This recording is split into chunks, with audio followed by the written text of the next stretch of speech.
Hello, everyone. I'm here today with you, Angela Sidlo, Menopause Success. And I'm so happy to be here. It's been kind of a crazy week, but I promised to come to you every day. Yesterday got a little extra crazy, so I'm here today on Saturday, but you can catch this recording anytime. Um, one of the symptoms that women probably don't realize going into perimenopause when hormone levels start fluctuating is bloating. So I want to dedicate some time today to talk about that with you and guide you through it a little bit and share some solutions that I have and actually a program. So let's get started. So if you have experienced any kind of digestive unrest or bloating, when you've had your period and you wonder, why is this still happening now that I'm not having a period? Well, there's some things going on. Again, we're going to talk a little bit about estrogen. So bear with me. Menopause bloating, like other menopause symptoms, is linked to these hormonal changes that you're experiencing during this transition out of your fertile years. Okay. It can be a brilliant time, but we're going to have some guidelines going into it. So whether or not you're in perimenopause yet or not, or whether you're postmenopausal, this information is going to be really valuable to you today. So hormone fluctuations can disrupt, normal digestive processes. I remember when I was having a period, and every single month on the first day of my period, without a doubt, I was going to have diarrhea, because there's such a dump of hormones going on, and it disrupted my digestion that much. Stress can play a part in this too. So we want to be aware of that as well.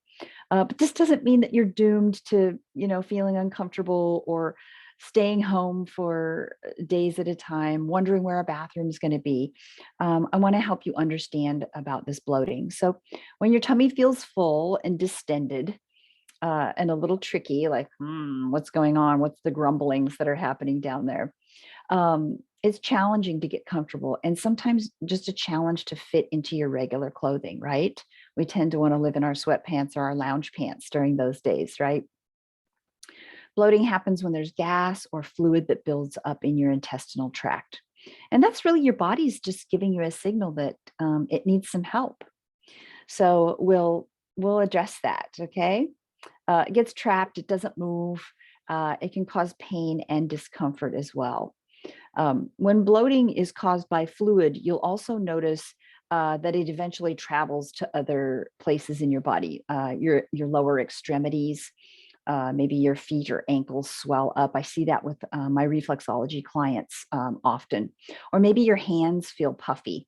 I know anytime I eat Chinese food, I don't know if it's the MSG or the salt or whatever, but I get this tightness in my hands, and I get that bloating. So it can happen with different foods too. So it's not always hormones. So be aware of that too. So what do hormones have to do with bloating? Let's get into that a little bit. So many women first experience bloating during their monthly period, and estrogen is playing a role in why this happens.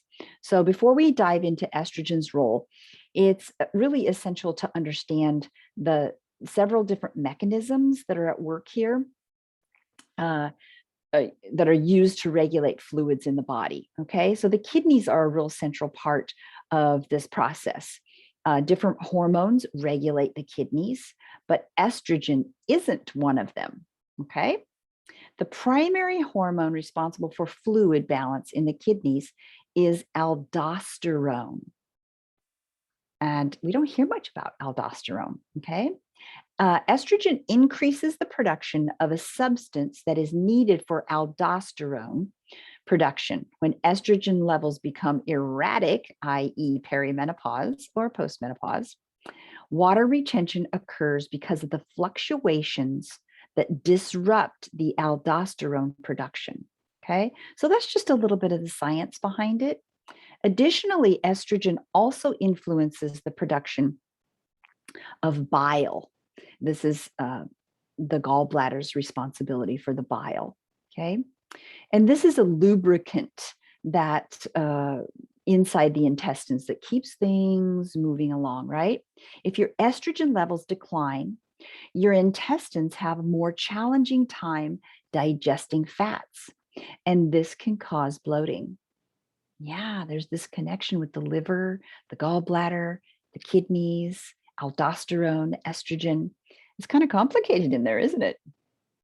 So, changes in your progesterone levels also increase fluid retention because it acts as a diuretic in the body. So, progesterone helps act as a diuretic and get rid of fluid. All right.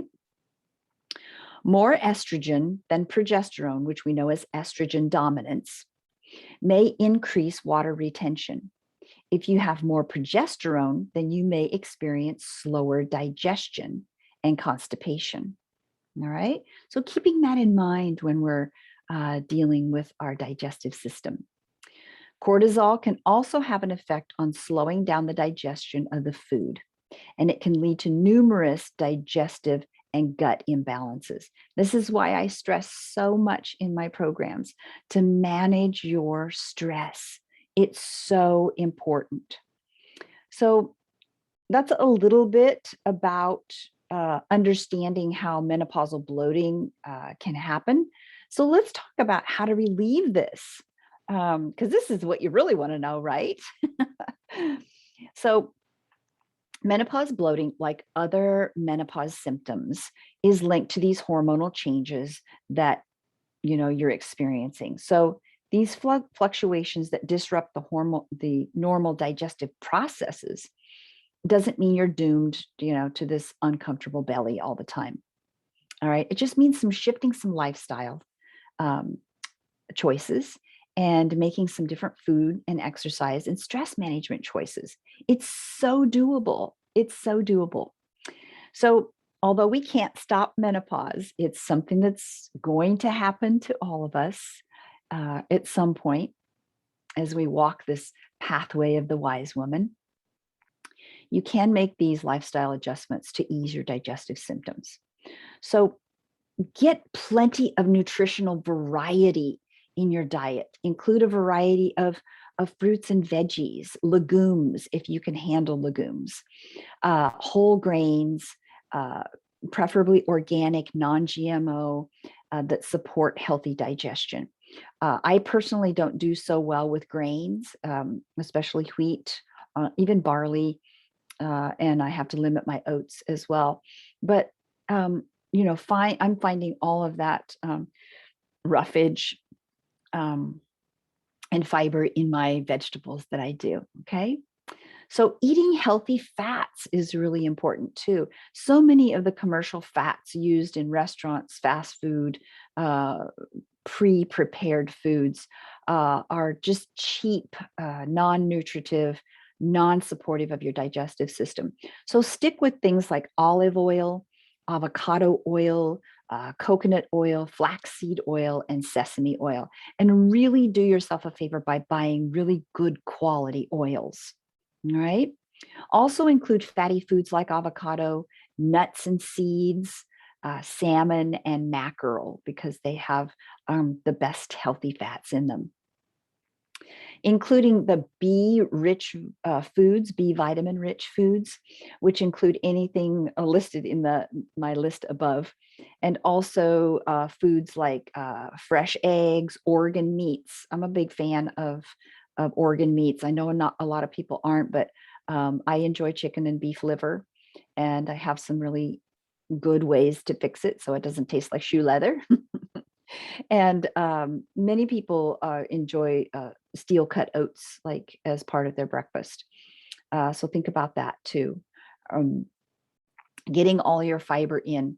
I always teach in my hormone balance detox program that there's 3 components that you need to have in each meal that you eat, and you need to eat regular meals. You need protein, which is clean organic protein, good fats, and fiber. You need all 3 of those, the PFF, protein, good fats, and fiber in each meal, so that your body can get rid of the used up hormones and support the healthy balance of the hormones that you are producing. Okay.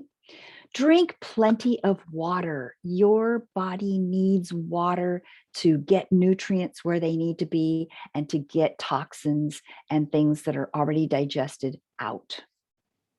So avoid diuretics such as caffeinated drinks, those Red Bulls, the um, coffee in the morning, whatever it is that's caffeinated that you're drinking, hot or cold, and eliminating alcohol. Those are two really important things.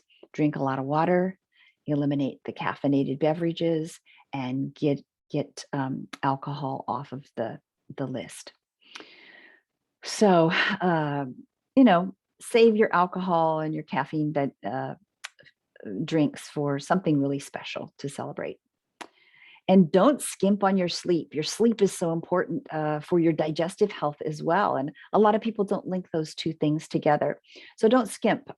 Chronic sleep deprivation can also lead to serious bloating issues.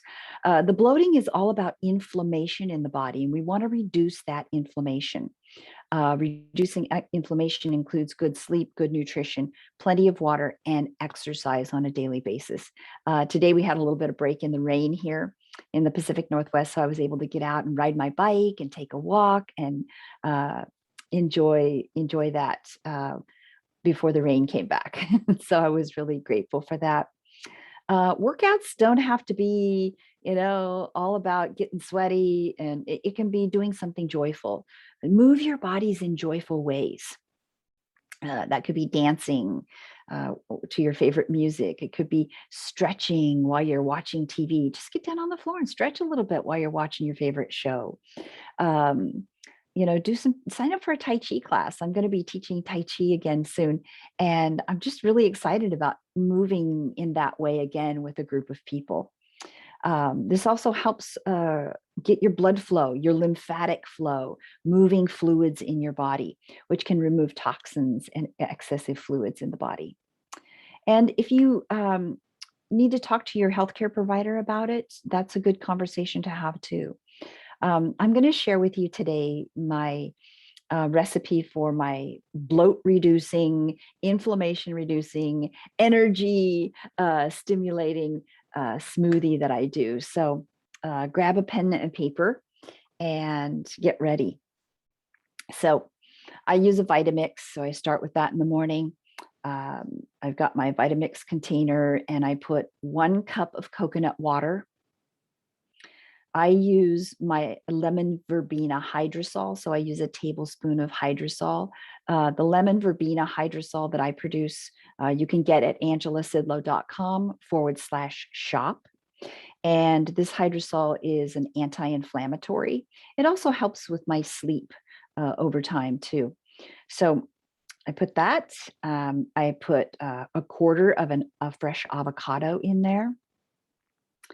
A 1-inch piece of fresh ginger root sliced up, a stick of celery chopped, a half of a cucumber chopped up, the juice of a lime in there, a 1/4 cup of frozen pineapple, a tablespoon of ground flaxseed, a scoop of collagen powder. And I use the Organics brand, ORGANIXX. You can find that at organics.com. And it has all of the supportive amino acids to make it a really complete collagen. As I've talked about earlier this week, when we start having progesterone and estrogen levels that are decreasing, collagen is necessary, and estrogen supports collagen production in your body. So when we're not getting as much estrogen, we don't produce as much collagen. So I like to supplement that one. And then I put 2 tightly packed cups of Power Greens into my Vitamix. And that also is really good nutrient density. So I've got all that in there and I puree that all up. And it makes almost a quart, actually. And then I drink half of it in the morning. And then I just eat and drink as much as I want until I feel like I'm getting full. I'm not forcing myself to drink the whole thing. And then I'll stick the rest of it in the refrigerator and save it for later in the day and finish that off. So that's another important thing. Uh, we tend to feel bloated when we overeat too. So it's important that you um, take the time to just check in with your body. Say, am I getting full? Is this enough for me right now? And just tapping into that inner knowing too. So I have that every day at some point during the day. I'm doing some intermittent fasting, so I'm not eating until 9 o'clock in the morning. And then I start fasting again at 5 p.m. So I'm doing a 16-hour fast. And that really helps to reduce the bloating too. So I hope this has helped you. Know that this is a normal process and that you can support your body through this as you're going through menopause. I would love to hear you comment on this video. Share it with others, other women, so we can create this community of wise women through menopause success. And I do have a program coming up in January after the holidays, the Hormone Balance Detox. We'll be doing that again in January of 2022. So stay tuned for that. You can go to angelasidlo.com/events, I think it is, and check in with when the next detox is going to start. It'll be listed there and you can sign up. If you're on Instagram, you can also pop in the link in the bio at Waves of Change Wellness, and find all the programs there. I invite you to become part of this growing community of wise women. We need to support each other. We need to be there for each other. We need to share our stories, talk about it, whatever it is, whether it's bloating, intimate healthcare, relationships, all of it. It's all so important in creating the life that we want, the life that we deserve. So until next time, enjoy your day, enjoy your evening, go out and find something to be grateful for, connect with nature, and be that wise woman in your community.